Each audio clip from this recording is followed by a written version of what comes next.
Outbound ফরেস্টে আছি, কিন্তু ওই পানাগড় মোরগ্রাম রাস্তা ধরিনি। আমরা নওয়াঘাট থেকে সোজা ঘুষকরা রেল স্টেশনের পাশ দিয়ে ওই সময়পুর আউসগ্রাম ফরেস্ট হয়ে এগিয়ে যাচ্ছি। এদিকে রাস্তাটা পড়বে একটু কম, 60 কিলোমিটার মতো। যদি আমরা ওই পানাগড় মোরগ্রাম হয়ে যেতাম, ওখানে প্রায় 65 কিলোমিটার পড়তো ওদিক।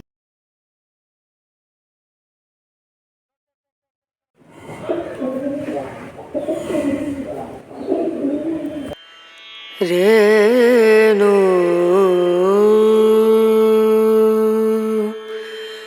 রনা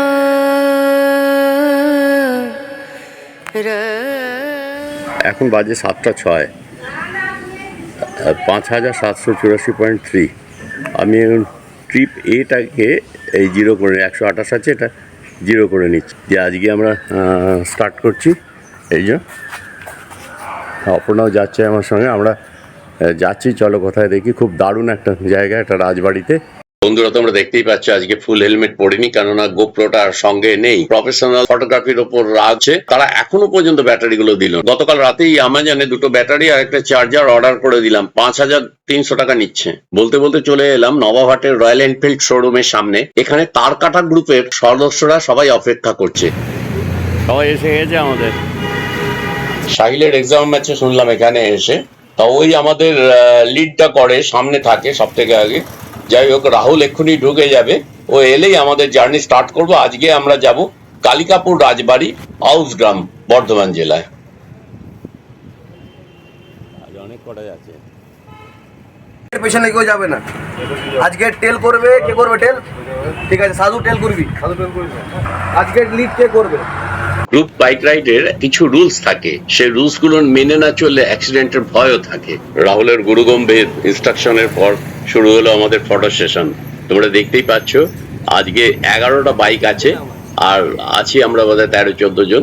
তাই এইভাবে প্রত্যেকের ছবি নিয়ে নেওয়া হলো। এখানে বলে রাখি যে ঘুষকরা পর্যন্ত লিড করার দায়িত্ব আমার উপরেই রয়েছে। তা রাহুল, সুমিত এরা তো আছেই। নবাবহাট পেট্রোল পাম্পে পেট্রোল ভরিয়ে সবাই এখান থেকে এবার স্টার্ট করছি। ঠিক করে নেওয়া হলো ঘুষ করার আগে খোয়াই হোটেলে গিয়ে আমরা কিছু জলযোগ করে নেবো। দেখা যাক, চলো এগিয়ে যাই।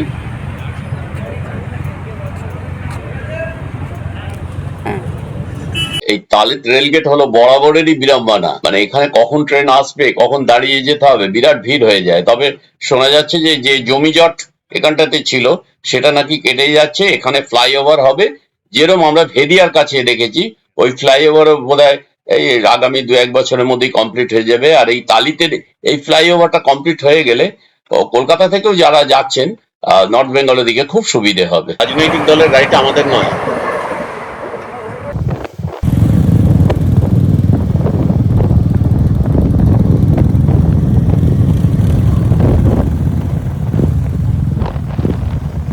শিউরি রোডের উপর মাত্র 19 কিলোমিটার ওপরে সেই হোটেল খোয়াই পেয়ে গেলাম। এখানে সমস্ত গাড়িগুলো আমাদের পার্ক করা হলো। কত সুন্দর লাগছে দেখো একসাথে। আমরা যে যার বসে গেলাম। এই হোটেলটার একটা বৈশিষ্ট্য হচ্ছে কাঠ, পাট, বাঁশ, বেত এইসব জিনিস দিয়ে এই হোটেলটাকে সাজানো হয়েছে। আর ওইখানে আমাদের পার্কিং করা আছে, হেলমেট গুলো সমস্ত এখানে রাখা আছে। এখানে অপর্ণা আমি একটা ছবি তুলে নিলাম। আর এখানে সবাই দেখো আনন্দ করছে। এই ফাঁকে তোমাদের জানিয়ে দিই, যদি পানাগড় মোরগ্রাম স্টেট হাইওয়ে ধরে আসতে চাও, তাহলে পানাগড় মোরগ্রাম স্টেট হাইওয়ে থেকে কুনু নদী পেরিয়ে 11 মাইল বাস স্ট্যান্ড থেকে একটু এগিয়ে ঘুষকরা মোড় থেকে ডান দিকে ঘুরে কালিকাপুর বাস স্টপ, আর ওখান থেকে মাত্র 1.3 কিলোমিটার, তাহলেই পৌঁছে যাবে তোমরা কালিকাপুর রাজবাড়িতে।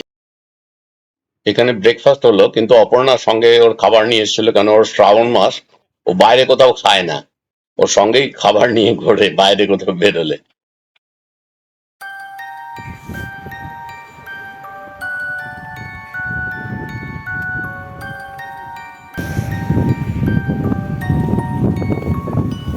এই খোয়াইয়ে এসেছি, খোয়াই হোটেলে কিছু খাওয়া দাওয়া করলাম করে আমরা এবার বেরোবো ঘুষকরা হয়ে কালিকাপুর রাজবাড়ি।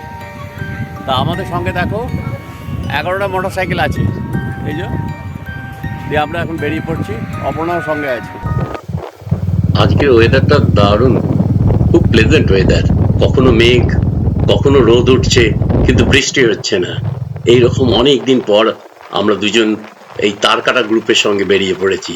তারকাটা রাইডার্স, আমাদের সমস্ত বন্ধুদের দেখেছো, তাদের তাদের উৎসাহ উদ্দীপনার জন্য আমাদেরও ভালো লাগে তাদের সঙ্গে বেরোতে। খুব ভালো লাগছে আজকে। দেখো আমরা আউশগ্রাম ফরেস্টে চলে এসেছি। এসে আমাদেরও ওদেরই মতো সব ছবি তুলতে ইচ্ছে করছে। এসে গেলাম আমরা সেই কালিকাপুর রাজবাড়ি। 400 বছরের ইতিহাস।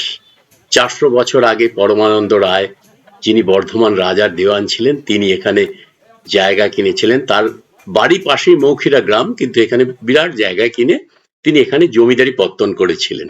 আচ্ছা, আমার এখন হয়েছে 61.9 কিলোমিটার হয়েছে বাড়ি থেকে আমরা এসেছি। এই হচ্ছে সেই জোড়া মন্দির, যেখানে দুটো মন্দিরেই দুটো শিব আছে, এবং এটাও প্রায় 250 বছরের ওপরে হবে। এখানকার ঠাকুরমশাইয়ের কাছে যেটা জানলাম, এখানে ভাস্কর্য যে কাজগুলো যেটা বলা হচ্ছে টেরাকোটার ওপরে কিরকম কাজ, প্রত্যেকটা নিখুঁত।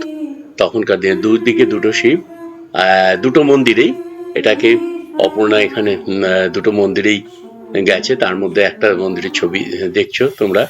এইবার আমরা এখানে যাব এই রাজবাড়ি, যেটা এই যে সামনে রাজবাড়ি, 7টা মহল্লা আছে এখানে, 7টা বাড়ি। আর এই হচ্ছে দুর্গা দালান। এইখানে হচ্ছে এই মাঝখানে যে পিলার গুলো দেখছো, এর উপর ছাদ ছিল, মানে এটা 8 চালা যেটাকে বলে। তখনকার দিনে চিন্তা করো, একটা জিনিস আমরা ভেবে পাচ্ছি না যে এত দূরে একটা গন্ড গ্রামে আজ থেকে 400 বছর আগে কি করে এত ইট, এত কাঠ কি করে এলো। কিন্তু ইতিহাস বলছে যে পরমানন্দ রায়, যিনি রাজা দেওয়ান ছিলেন, তিনি রাজা সুনজরের পরে কাকসার এই বড় অঞ্চলের যে জমিদারিত্ব পেয়েছিলেন, তাতে তখন দেখা যায় এখানে একটা বিস্তীর্ণ বনভূমি ছিল। বনভূমিতে কাঠের অভাব হবে না।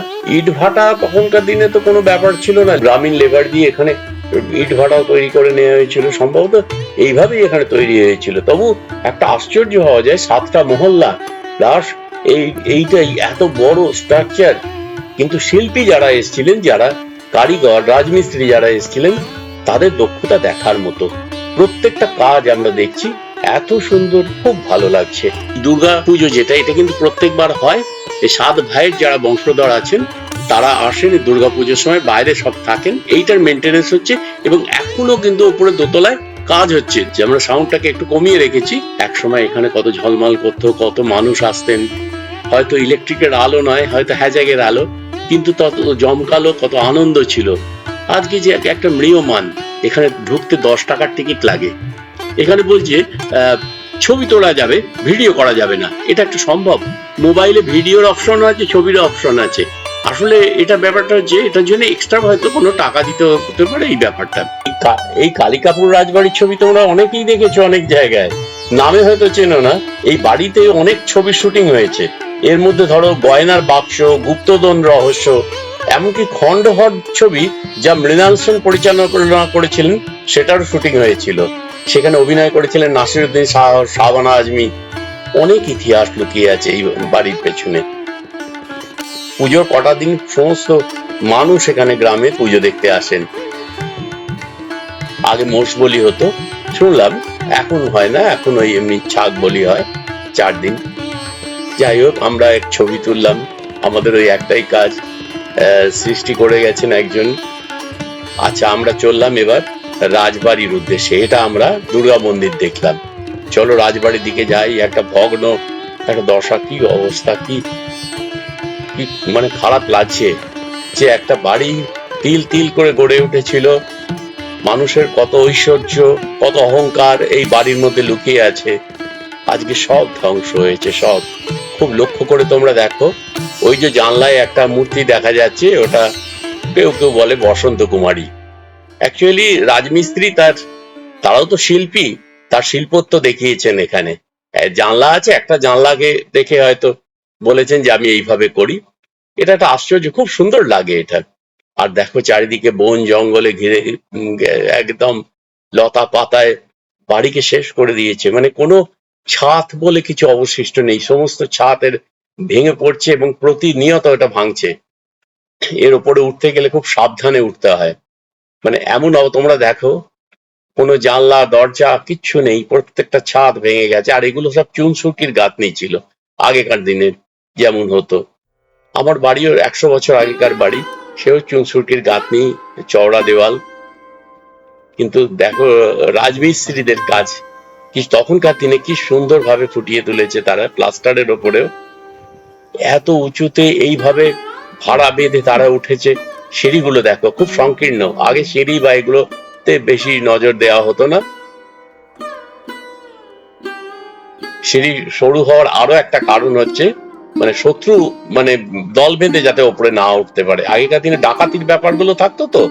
আর এই দেখো বড় জানলা নয়, গুলগুলি মতো, ডাকাতরা যাতে একসাথে দল বেঁধে না উঠতে পারে সেই জন্য জমিদাররা এরকম নানা রকম ব্যবস্থা থাকতো, বন্দুক থাকতো, ওপর থেকে গরম তেল ফেলে দেওয়ার ব্যবস্থা থাকতো। আমি দেখেছি অন্যান্য জায়গায়। আমরা উঠলাম দোতলায়, দোতলার এই অলিন্দ,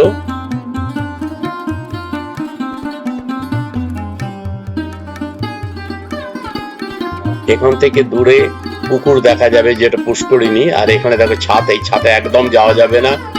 ওদিকে দেখছি অভিজিৎ ছাদের উপর দিয়ে যাচ্ছে, দেখো কত সাহস, ওর উপর দিয়ে গেল।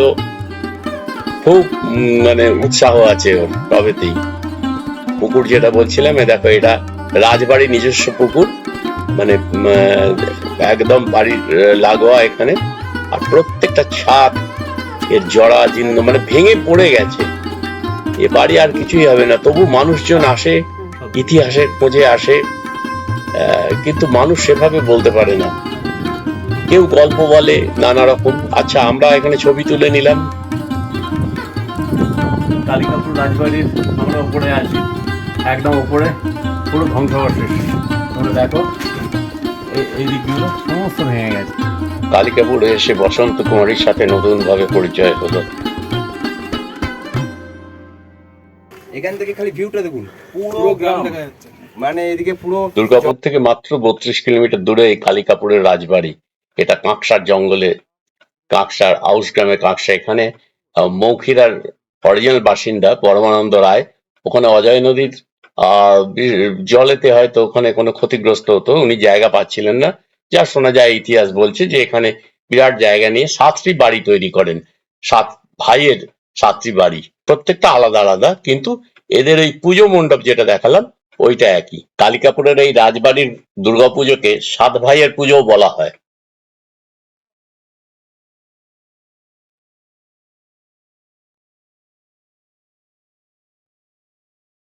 খুব ভালো করে লক্ষ্য করো, গ্রাম দেখা যাচ্ছে জঙ্গলের মধ্যে, তোমরা দেখতে পাচ্ছ। আর দেখো কি অবস্থা ছাদে।